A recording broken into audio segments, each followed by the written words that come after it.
ẹ káàbọ̀ sí ìkànnì yìí. Tó bá jẹ́ ìgbà àkọ́kọ́ ní tẹ́ ń rí wa, ẹ like, kẹ́ subscribe, kẹ́ lè máa jẹ́rọ àǹfààní yìí nígbàkúgbà tá a bá ti post fídíò. ọ̀rọ̀ Malam Tigri tó ní Nigeria belongs to them àti wípé anybody tí ò bá ti fara mọ́ Muslim presidential ticket tó belong sí another religion tí ò ṣe Muslim, you can leave Nigeria because Nigeria belongs to them. Tí ọ̀pọ̀lọpọ̀ ń sọ wípé irú kí lè yí ọmọ nífowó ṣe, ọ̀rọ̀ tó sọ síta yìí lágbára. Ọ̀pọ̀lọpọ̀ orí nǹkan tó bàjẹ́ ń bẹ̀. Èmi mo rí nínú statement yẹn, mo rí determination pé wọ́n ti ready fún ogun and every war situation tí àwa South àbí every other religion tó bá fẹ́ gbé dìde, they are fully ready. Ohun tí mo rí ń bẹ̀ nìyẹn. But ìjẹ́ òwò àwẹ̀ wípé wọ́n ti padà lọ bá the same Malam Tigri wípé ọ̀rọ̀ tó sá ó ti lanà láyìn o, gbogbo ayé ló kọ̀ dé àmọ́ pé kí ló le tó báyìí. Ṣé fẹ́ dógun lẹ̀ ni? What happened to that your Sultan of Sokoto? One Nigeria is not negotiable. Okay? The same Malam Tigri sọ fún gbogbo wa wípé ohun nǹkan tó ń sọ, òun ti sọ, òun ò dẹ̀ hold anybody any explanation. If you are not okay with what he said, you can do whatever you like. Kò kàn òun ò dẹ̀ hold anybody ní any explanation or sorry or any apology or whatsoever. Òun mí nǹkan tó ń sọ, òun dẹ̀ dúró lé lórí ni. Alpha. Ǹjẹ́ ẹ ti rí anybody ní northern part of Nigeria bí Atiku, bí Sheikh Gumi tí wọ́n tètè máa ń condemn tí àwọn Southern bá sọ̀rọ̀ especially Chief Sunday Adéyẹmọ Ìgbòho. Kí dẹ̀ ni Ìgbòho máa ń sọ wípé ẹ̀yin Fúlàní tó wà nílẹ̀ Yorùbá tẹ́ bá ti mọ̀ wípé ẹ̀ nílé bá àwọn ọmọ ìran Yorùbá ìran òun gbé pẹ̀lú àlàáfíà làwa yàn láàyò. A kì í para wa. Tó o bá ti lè gbé pẹ̀lú àlàáfíà, kó ẹrù ẹ kó padà lọ sí north ibi tẹ́tí láìkì kẹ́ máa para yín kẹ́ lọ máa jagun yín bẹ̀. Ṣèbó máa rí ìmídélé ṣòwò rẹ̀ máa tètè fò síta. Irú ọ̀rọ̀ bẹ́ẹ̀ yẹn ti pọ̀ jù lẹ́nu Ìgbòho. Who is Ìgbòho? Á bẹ̀rẹ̀ sí ní àtàkẹ́, á bíríngẹ̀, á wọ̀ṣẹ̀, á já yamayama àti gbogbo àwọn mufti àti gbogbo àwọn olúwo, gbogbo àwọn Islamic clerics gbogbo ilẹ̀ Yorùbá wọ́n á fò yẹ́yẹ́yẹ́ online. Islamic clerics mélòó lẹ ti rí tó ti bọ́ síta tó ti wá condemn nǹkan tí Malam sọ? Ṣé ẹ ti rí wípé ohun tá a fọ fún fèrè wọn òun ni wọ́n ń fọ síta? Ara nǹkan tí wọ́n fẹ́ kí bàbá Tinubu kó bá wọn gbé síta kí gbogbo wa lè mọ̀ wípé Nigeria does not belong to Christian or traditionalists. It's an Islamic country. Ẹrú ni àwa other religion lábẹ́ Fúlàní àti ní abẹ́ àwọn Mùsùlùmí. As a matter of fact, with that statement tó jáde lẹ́nu Malam, ó ń jẹ́ kó yé ìwọ àti èmi wípé àánú wa náà ń ṣe, àánú wa ń ṣe wọ́n tó bá rẹ́dì lẹ́ni láti sọ pé wọ́n fẹ́ pa gbogbo Christian tó wà Nàìjíríà àti àwọn traditionalists. Kò sí justice fún ẹ̀mí wa because ìlú wọn la wà. Bóyá kò tún tí ìyè lọ́rọ̀ tí mò ń sọ. At the same time, Islamic clerics ni máa yẹn o ní under Sultan of Sokoto. Ṣùgbọ́n Sultan fúnra lára ẹ̀ tó máa ń kọ orin one Nigeria is not negotiable. Has he come out to debunk what that Malam said or láti warn Malam for what he's saying? Ẹ wá gbọ́ nǹkan tí Sultan of Sokoto sọ ká lè mọ̀ wípé ọ̀rọ̀ tí Malam Tigri tó sọ síta ohun tí wọ́n jọ plan ni, ohun tó ń ṣẹlẹ̀ àjọmọ́ gbogbo wọn ni. Ẹ wá gbọ́. Sultan ní Christians, Muslims should stop insulting one another. That is how to live in peace. Just the same way you allow them to live in peace in the northern part of Nigeria. Muhammadu Saad Abubakar, the Sultan of Sokoto, has urged Christians and Muslims in Nigeria to stop insulting one another, saying religious tolerance is essential to living in peace. Just the same way you allow Christians to live in peace in Sokoto under your nose. The Sultan spoke on Tuesday in Abuja at the international conference. We must be honest with ourselves that Christians can stop insulting Muslims. Muslims can stop insulting Christians, and that is how we live in peace, he said. Ṣé ti rí wípé kò rí nǹkan kan sọ? Wàláhì kò rí náàdà. Ìyẹn lánàá ló sọ o. Gbogbo nǹkan tí Malam yẹn sọ bó ṣe lágbára tó tí gbogbo àgbáyé sọ pé kí ló le tó báyìí? Sultan of Sokoto rí nǹkan kan tó bàjẹ́ ńbẹ̀ ó sọ. Because he's speaking their mind now. Ohun tó wà tí gbogbo wọn jọ mọ̀ ní ìwọ àtẹ̀mí nìkan láàmú. Àwa ní ká gba orílẹ̀-èdè, ẹ̀yin ọmọ Yorùbá kan wá sọ wípé ṣe la fẹ́ kógun jà ló ọmọ àlè ni wá. Gbogbo yín tẹ̀lé somebody like me lóko. Alpha, tẹ̀lé mi kó wá gbọ́ fídíò. I want to reply a very brainless, senseless, nonsensical religious leader. I don't want to cause issues, because if government do not caution this, then Christianity is in problems. Though there's not leaders in Christian, only few people are leaders. One shameless, a fool, old man. I won't call him sheikh. He's not want to be a sheikh. Maybe Yaya Jengiri or Jengiri in Kano, who says that Christian and infidelity or something like that. Infidel. I am surprised that this person is still in existence. You're supposed to have jailed this man, jail him. If it's a Christian that said that, hey, this or that. This is the issue of Muslim ticket. Nigeria is not mature for all these Muslim tickets, right? That who are, you know what they call by infidel, you know the meaning. It's an insult to all Christendom, and these are the people that wanted to even cause Nigeria to be Islamized. And while you are keeping this person, governor is there praising. That governor must not be voted for. Must not be voted for. And in a situation like this, we want to divide Nigeria into two: Christian states, a country, and Muslim country. But the government does not even see it coming, that this can cause issue. If it's Christian, now DSS will have run after them. Where's DSS now? The so-called DSS, where are they? Why can't they arrest this man? There's a lot of injustice in this country. Without your teeth, hold man for nothing, brainless. You need to apologize. And even the governor that is there, how can governor did marry for about maybe 2,000 or 3,000 people, spending the states somewhat of 17 years? Is it matured? Wannan daga yin kalaman na akan sake jaddadawa musulmi sun kanna mutane da dama sun fito suna ta sukanka da yan siyasa da ƙungiyoyi da sauran suna ta sukanka ya kake ji da wannan su a sukan nan dama ai na riga na saya na biya tunda Annabi sallallahu alaihi wasallam ya ce al-ulama'u warasatul anbiya, malamai magada annaba ne, to mu ma almajiran mu wannan mukamin muke so mu ga mun gaji annabawa, to mun san irin zagin da wa'anda ba sa son musulunci suka wa Annabi sallallahu alaihi wasallam ya jure, suka yi wa malaman musulunci suka jure. To fatashabbahu in lam takunu mithlahu. To mu da muka zo daga baya muka kamanta, ko da yake ba wai iya za mu kamanta su ba, shi yasa na rungumi hakuri, ni bana ta magana mai zagi, ni dai ya zama gaskiya na faɗa ciki da bai ya fahimta ta kenan, ta haka ko kyarar ba. Eba ṣe ti gbọ́ bó ṣe ń lọ. Primate Ayọ̀délé dádì mọ́ anointing sir. Ohun tí ọkùnrin yẹn sọ ńbẹ̀ ni wípé èdè tó jáde lẹ́nu ọ̀rọ̀ tó ń sọ ohun òṣì sọ ohun òṣì wí bó ṣe rí nìyẹn, bó dẹ̀ ṣe jẹ́ nìyẹn. Ó ní ìwọ tí ò bá ti tẹ́ lọ́rùn ó lè fi Nàìjíríà lẹ̀, òun ò hó anybody any apology. Nǹkan tó ń sọ òun ti sọ, òun dẹ̀ dúró lé lórí. Ṣùgbọ́n kí ló dé tí gbogbo àwọn ọ̀pọ̀lọpọ̀ mo rí ọ̀pọ̀lọpọ̀ online tí wọ́n sọ pé ó yẹ kí DSS náà ti lọ gbé. DSS ò mọ̀ náà bẹ̀, all of a sudden Nigeria DSS became deaf and dumb. Even Sheikh tó bá jẹ́ Ìgbòho ló sọ̀rọ̀ àbí any other Southern, ṣé Sheikh Gumi ò ní ti sọ̀rọ̀ online? All of a sudden Sheikh Ahmad Gumi became deaf and dumb. Okay? Even the Atiku customer dada akotileta akoti country ta kòkòrò ajẹnirun akotileta ọmọ. Even Atiku has become deaf and dumb. Yes, all of a sudden the whole northern part of Nigeria became deaf and dumb. Yes, wọ́n gbọ́ nǹkan tó sọ, ṣùgbọ́n tó bá jẹ́ pé Southern ló sọ nǹkan tó sọ yẹn, gbogbo wọn á bọ́ síta, wọ́n á máa hóyè ṣe rí wọn bá wí. Ẹ jọ̀ọ́ mélòó nínú àwọn leaders wa, political leaders wa ló ti bọ́ sí online tó ti grant interview back to back bí àwọn Northern ṣe bọ́ ṣe máa ń ṣe láti jẹ́ kí wọ́n bring this particular malam into book.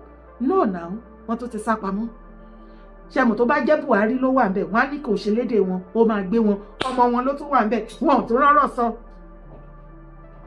Tí bá wá sọ fún yín wípé gbogbo nǹkan ní àgbààgbà ilẹ̀ Yorùbá máa ń ti àbùsí bọ̀, all of a sudden àwọn bá wá, wọ́n became deaf and dumb. Wọ́n gbọ́ nǹkan kan. Okay, kábíyèsí mélòó ló ti condemn nǹkan tó sọ? No. Okay, jẹ́ tún gbé tẹ̀síwájú.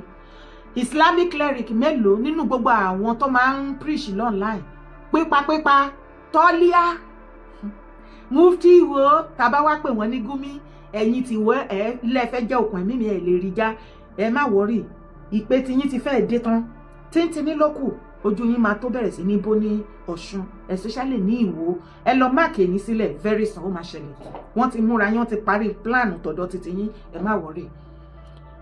Ǹjẹ́ rí Olúwo kó bọ́ síta kó wá condemn nǹkan tó sọ ǹjẹ́ rí mufti kó bọ́ síta kó wá condemn nǹkan tó sọ ṣùgbọ́n tó bá jẹ́ pé Chief Sunday Adéyẹmọ Ìgbòho ló sọ̀rọ̀ ṣe mọ bí gbogbo wọn ṣe máa dà síta kò ní rètí láti sọ bẹ́ẹ̀ Sowore dà. I want to use this opportunity to warn many of Southerners that you are still believing that the same Sowore you are working with today is the same Sowore of 20 years ago. Sowore is no more the same. As a matter of fact, Sowore is working with the Fulani Caliphate, the Arewa.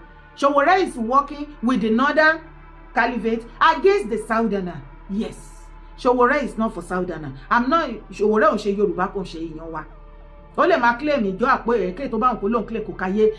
Be very careful with Sowore nowadays if you are working with him. Kó má lọ kó sọ́wọ́ mo kàn ní kí n jí sọ fún ẹ. Be very, very careful. I am not sending this message to the Igbo people because they love Sowore. It's one of their savior. You know why? Because they have their own hatred towards Yoruba. Anything that will bring Yoruba down, anything that will tarnish Yoruba image and will bring bad name or every bad thing to Yoruba is where you will see Igbo people jubilating and supporting. So you will see pé gbogbo set àwọn Sowore anko they hate Yoruba so much. Ìkanra yẹn náà fi mọ́ Ìgbòho. Tí Sowore bá wá gbọ́ gbogbo nǹkan tí Málàmù yìí sọ, yet tí ò rí ọ̀rọ̀ kankan láti wá sọ ńbẹ̀ pẹ̀lú gbogbo ariwo tó wà online tó keep quiet all of a sudden Sowore became deaf and dumb. Kò gbọ́ nǹkan kan mọ́, wọ́n gé Àṣàkẹ́ létí lọ. Now, back to the matter. Ẹ gbọ́ nǹkan tí mo kà síta tí Sultan sọ. Ó ní ká wà in peace. Ó ní Muslim and Christians should stop insulting one another. That's the only way we can live in peace as a one Nigeria. Ẹ jọ̀ọ́, ẹ bá mi sọ síta fídíò ibi tí àwọn Christian ti bọ́ síta tí wọ́n ti ń gbógun ti àwọn Mùsùlùmí. Ẹ kọ́kọ́ sọ sí ẹ mú fídíò ibi tó jẹ́ wípé àwọn oníṣẹ̀ṣe ni wọ́n kọ́kọ́ ń gbógun ti àwọn Mùsùlùmí tí ò ń ṣe wípé ẹ̀yin Mùsùlùmí lẹ máa ń gbógun ti Christian àti oníṣẹ̀ṣe. Ẹ̀yin lẹ máa pè wá lórúkọ. Ẹ ti sọ wá ní infidel. We Christian in Nigeria, you call us infidel because we are Christian. We choose to practice Christianity. That make us aláìmọ́. Infidel means aláìmọ́. Àwọn oníṣẹ̀ṣe aláìmọ́ náà ni wọ́n pẹ̀lú ẹlẹ́bọ ni wọ́n, àwọn nìkan ni wọ́n mọ́. Ẹ wá jẹ́ ká wo ìwà àwọn Christian àti oníṣẹ̀ṣe compare to ìwà tó wà lọ́wọ́ àwọn Mùsùlùmí wọ̀nyí tá à ń rí online ta ni ẹni ègbé.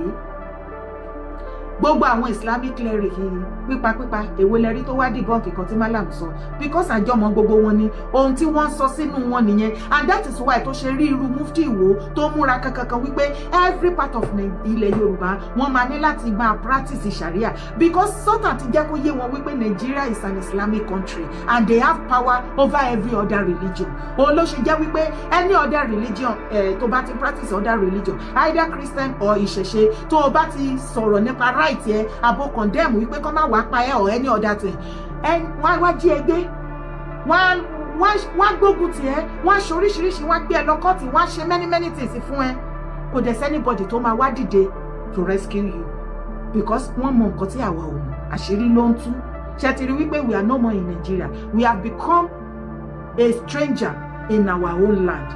Níbi tí ọ̀rọ̀ dé dúró nísìn Sultan àti gbogbo wọn pẹ̀lú mẹ́sẹ̀gì ó ti jẹ́ ká mọ̀ wípé àwọn Fúlàní are the owner of Nigeria. Àlejò tó wá bá wa lórí ilẹ̀ bàbá wa lórílẹ̀‐èdè wa wọ́n ti padà wá gba ilé mọ́ wa lọ́wọ́ and very soon when they are ready láti take over pátápátá we are now going to become a stranger under them. Àwọn ti wá donílé àwa ti wá dàlejò.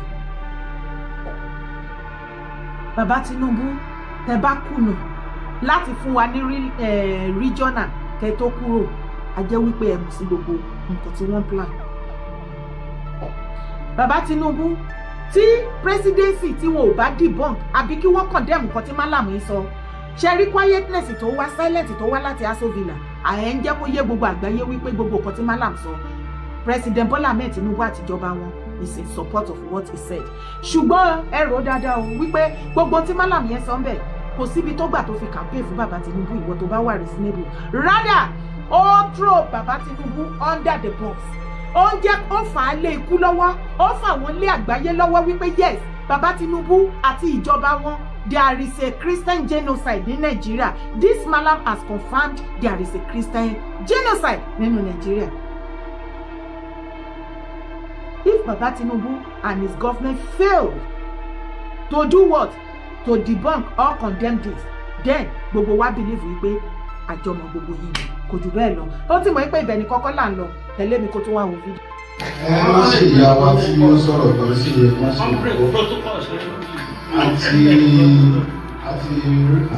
àti fiṣẹ́ ńlá kan lé Ààrẹ Ọ̀nà Kakanfò lọ́wọ́ pé kí wọ́n jọ wọ́n sì torí Ọlọ́run gbogbo àwọn ọmọ pátá tí bá ń bínú wọ́n bá fẹ̀tù sí wọn lọ́wọ́. Then àwa ń fi àsìkò rán Comrade Akínọlá George sí bàbá wa Bánjí Akíntóyè wọ́n pe Sunday Ìgbòho kọ́ sọ fún wípé gbogbo àwọn bloggers tó sọ̀rọ̀ àmì kan ceasefire àfẹ́gbọ́ kàkàkàkà ní ìgboro ayé ìlú ẹ̀jẹ̀ ọ̀dọ́ lọ ṣé ẹ̀jẹ̀ bá wa ṣiṣẹ́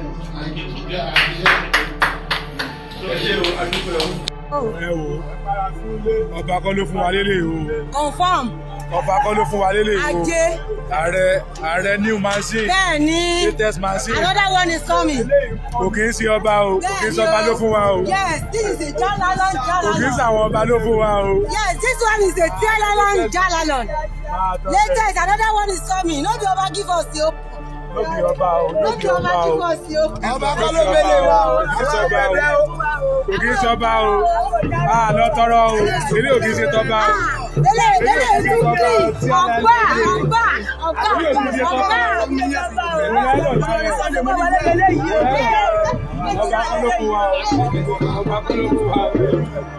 Oh, ceasefire indeed. Wọ́n ní ẹ ceasefire. Gbogbo mídíà online wọ́n ní ká ceasefire. Wọ́n ní kí n ṣe Sunday Adéyẹmọ Ìgbòho ṣá ìrù ẹkùn ìrù ẹkùn.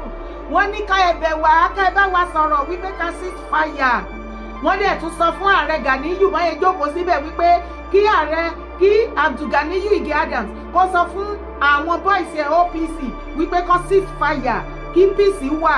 Ṣùgbọ́n tẹ́ bá tẹ̀síwájú nínú fídíò peace wọn yẹn tán ceasefire wàá rí wípé àwọn ọmọ Abdulganiyu Ige Adams wàá rí wípé wọ́n ceasefire nínú fídíò yẹn àbí ṣé bọ́ ti ń ceasefire nìyẹn ti rí nǹkan kan láwa ẹ̀yin àgbààgbà tẹ́ ń dìde tẹ́ lọ ń bá Gani Adams wípé ẹ fẹ́ parí ìjà ẹ̀yin lẹ́ ń pọ́nlé Gani ò lápọ́nlé lára aṣọ àpọ́nlé ẹ̀ ti fàya ìgbéraga ti bá tiẹ̀ jẹ́ Gani ò lè ceasefire torí kò relevant mọ́ tẹ́ bá ti ní kí Gani sọ fáwọn OPC ẹ̀kọ́ ceasefire ẹ ti Gani mọ́lé Gani ti wà isolated forever nìyẹn ṣé ẹ rí wípé nǹkan méjì péré ni Gani fi wà relevant nínú Nàìjíríà àti lórí social media ni festival àti ìyèpè àti èébú ìjà tó ní káwọn boys òun OPC kan máa ṣe online tí àwọn boys ẹ bá ti ceasefire ẹ ní gbúrò wọn mọ́ torí kò sí nǹkan tó wúlò fún mọ́ kò sí nǹkan míì tó ń ṣe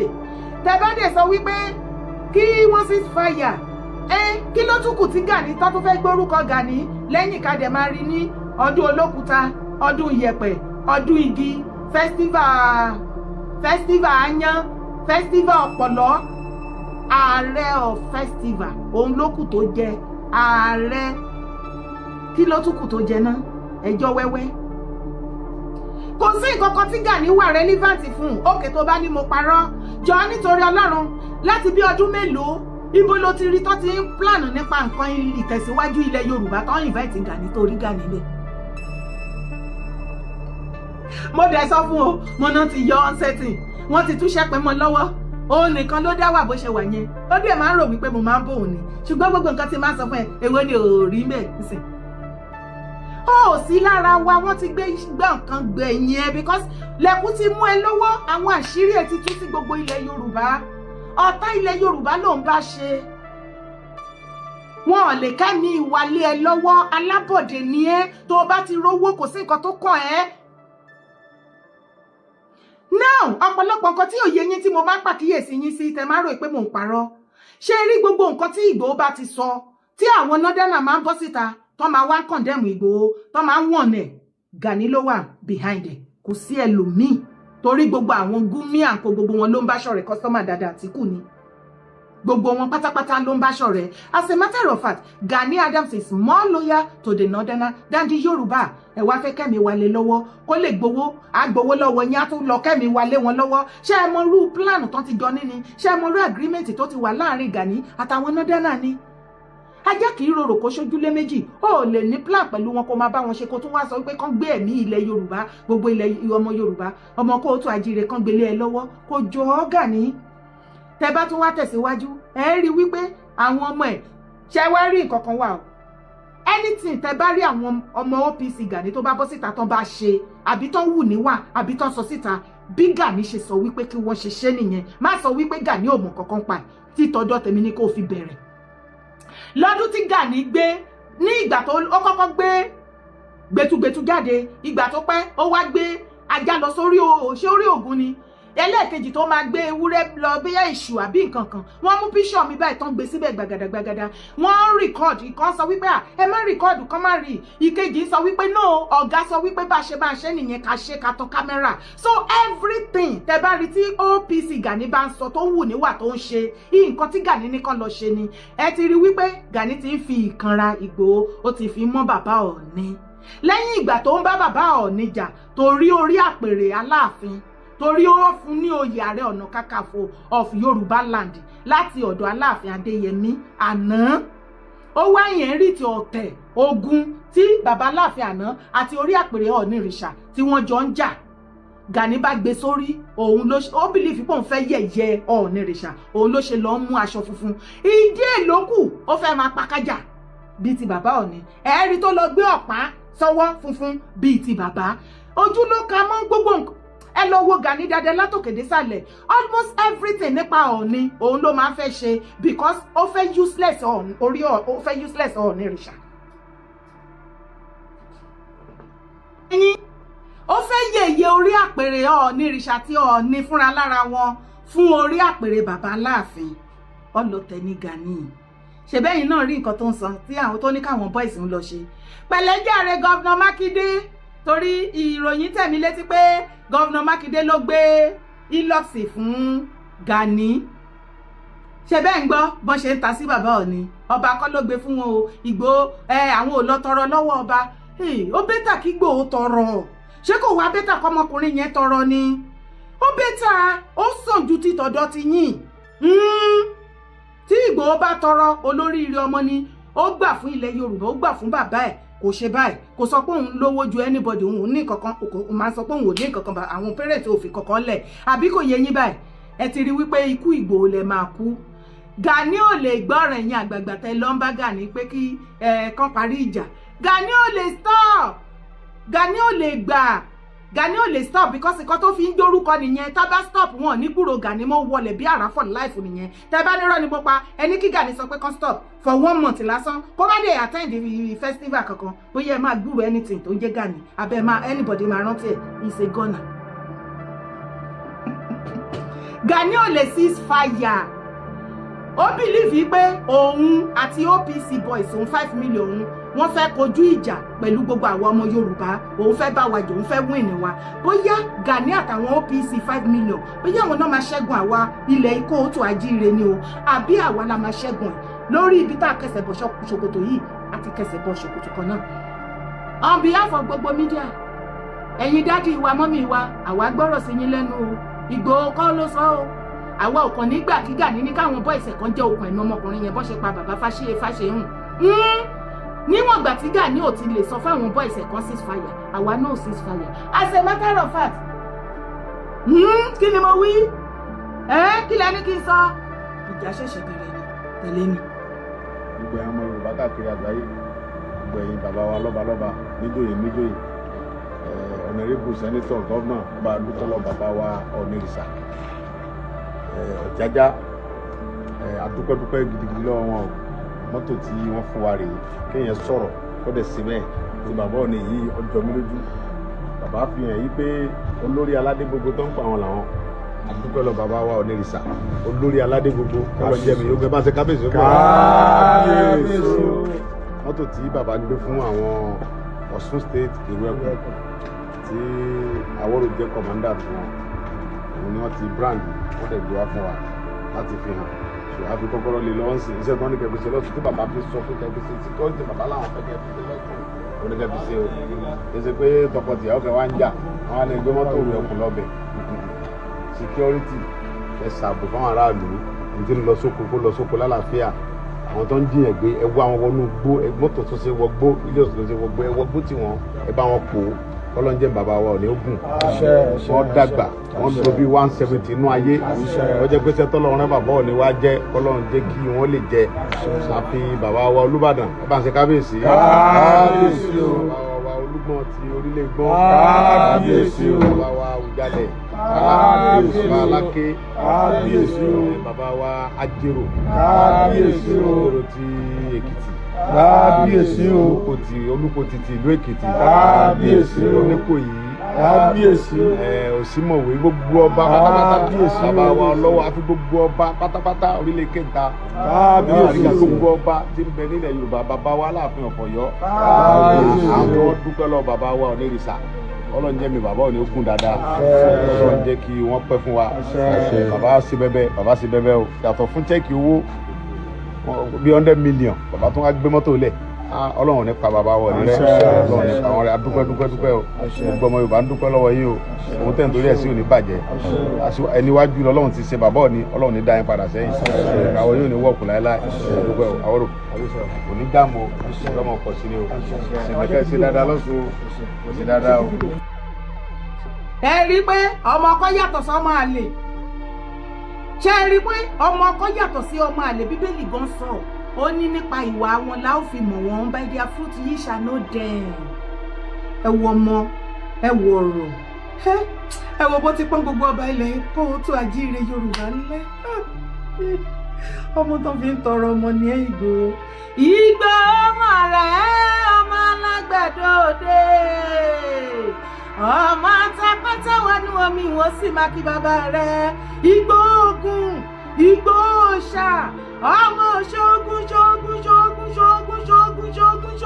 o ọmọ ṣógun ọmọ abẹ́rẹ́ mẹ́ta òde ayé ó gún wọn lọ́pọlọ gún wọn lójú gún wọn nímú gún wọn lẹ́nu gún wọn létí bá mi gún wọn lọ́fun gún gbogbo ọ̀tá ẹ̀ pa ikú Ìgbòho ni gbogbo yín máa kú Gani tó o bá jáwọ́ lórí ọ̀rọ̀ Ìgbòho wàá jásẹ̀ o aláwàlá ẹ̀ tó o bá jáwọ́ lórí ọ̀rọ̀ Ìgbòho wàá jásẹ̀ ó lè ti pẹ́ tó ti máa gbógun ti gbogbo àwọn ọmọ Yorùbá tó níwọ̀n ní gbérí àìmọye tó ta bíọ́bíọ́ tó kọ́mọ́lẹ̀ tó jẹ́ kó gbérí dè nílé ni àìmọye ẹ̀mí ọmọ Yorùbá tó ẹ̀jẹ̀ ń béèrè fún ẹ̀san níwájú ẹ̀ ó rí ni ilẹ̀ Yorùbá ló ń fi ẹ̀ làkàlàkà onílẹ̀ ló ń fìyà jẹ ẹ́ torí ó ń pèrè ní nǹkan tó jẹ́ ó ti gbéra síbi tí onílẹ̀ ò gbé ẹ sí ó wá ti ń fi gágbága pé ó ti ń rí rẹ bí onílẹ̀ òun gan ló jẹ́ kó onílẹ̀ máa yẹ̀yẹ́ onílẹ̀ ló báṣẹ yìí lára ẹ̀ onílẹ̀ ló sí ọkàn ẹ lẹ wò ó asẹ́fárá ò lọ́kàn lé nítorí kí ògo Ọlọ́run kó ba lè dì yíyàn fáyé rí kí ayé kó lè gbókìkí iṣẹ́ rere tí Olúwa wá ṣe nínú ayé wípé òun nìkan lọ́ba torí náà sí ẹ lọ́kàn lé ní pé ẹ̀mí agídí tí wọ́n rán sí inú ayé ẹ tó jókòó sí inú ẹ tó yọ adé tó mú ìrùkẹ̀rẹ̀ dání tó jókòó tó gún pálásì nínú ọkàn àyà ẹ àfi tó bá rán ẹ sí inú sàárè ló tó máa kúrò nínú àgọ́ ara ẹ kò sí ẹni tó máa dìde láyé tó máa bá ẹ sọ̀rọ̀ tó máa gbọ́ torí wípé láyéláyé ó ní láti di ṣíṣe ni bẹ́ẹ̀ ni ọ̀bọ ẹ ní láti parẹ́ ẹ ní Ganiju Ìgè Adams ọ̀bọ ẹ ní láti parẹ́ ẹ ní gbogbo ipò tó o ń dìmú lónìí nílẹ̀ Yorùbá tó o fi ń yangàn wípé ó lójú ẹni tó dé èjì yẹn tó fi àṣìfù nǹkan tó àṣìfù ìwọ kọ́ ló mọ̀ ṣe débẹ̀ àwọn kan àṣírí ni àwọn kan ni wọ́n ṣe fún ẹ ní ọdún náà ìbájẹ́ wípé wọ́n mọ irú èèyàn tó jẹ́ títí di èní wọn ò sọ fún ẹ àwọn kan ni wọ́n fi ẹsẹ̀ wọn kúnlẹ̀ lórí eékún tí wọ́n tọrọ ohun tí o ò lẹ́tọ̀ọ́ fún tí wọ́n tọrọ ẹ̀ fún ẹ nínú ayé wọ́n wá gbélé ẹ lọ́wọ́ tán ó wá padà ó ti fẹ́ yíyan ó ti fi gé wọn náà jẹ o lára wọn ti jọ́nà nípè, lára wọn sì wà láyé, wọ́n sì fọwọ́ lẹ́rán wọn wò ẹ̀. Ṣùgbọ́n ní àsìkò tá a wà yìí, igbó ò gbógun tiẹ̀, mídíà ò gbógun tiẹ̀, ọba ò gbógun tiẹ̀, ọmọ Yorùbá ò gbógun tiẹ̀, kóòtù ajíire ò gbógun tiẹ̀, onílẹ̀ ló ń nà ẹ́ lẹ́gbàá. Gbogbo iṣẹ́ òkùnkùn ibi tó ṣe sí orí ilẹ̀ kóòtù àti ọmọ kóòtù ajíire, ẹ̀san ló ń ké lórí ẹ̀. Ó dẹ̀ tí ì rí nǹkan kan Gani Igi Adams.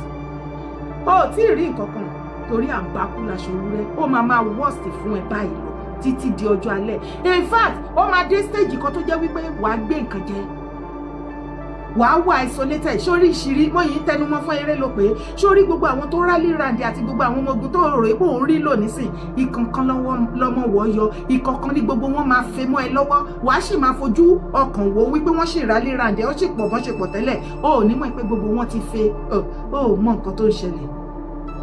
By the time tó bá máa ká lójú ẹ̀ tó fi ríra ẹ̀ tán tó ṣe wà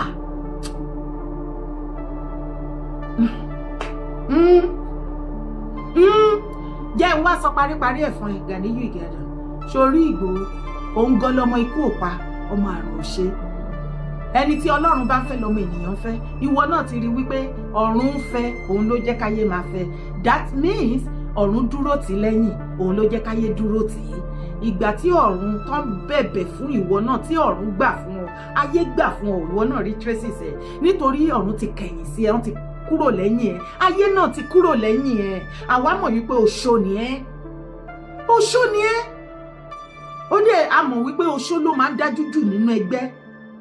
Àbẹ́yìn kọ́ lalábẹ́ ni, kò sí nǹkan tó yẹ ká mọ̀ nípa ìtaàmù. Ṣùgbọ́n èyí tó wà lọ́wọ́ ẹ̀, ara ẹ̀ ló máa fi ṣe, kò tún sẹ́lòmíì tó máa fi ṣe. Gbogbo ọmọ kóòtù ajíire, ẹ ṣọ́ra yín lára Gani. Gani ti gbaná o, Gani ti wà frustrated. Ṣọ́ ara ìwọ tó yìí ń bá ṣe, kó má fìkanra, kó má lọ fìkanra mú ẹ. Mo ti gbọ́. Anyway, ẹ̀yin èèyàn mi, ẹ̀yin àgbààgbà, wọ́n ní àwọn àgbààgbà ní gbogbo wákà ceasefire kí má speak on your behalf àbí? Mo ti speak on your behalf. Ṣùgbọ́n ẹni oore ọ̀fẹ́ láti sọ níbi comment section. Wọ́n ní kẹ́ ceasefire nínú fídíò tó wá rí táwọn ọmọ Gani ṣe ká ceasefire àbí bó ni àbí kó máa lo bẹ́ẹ̀.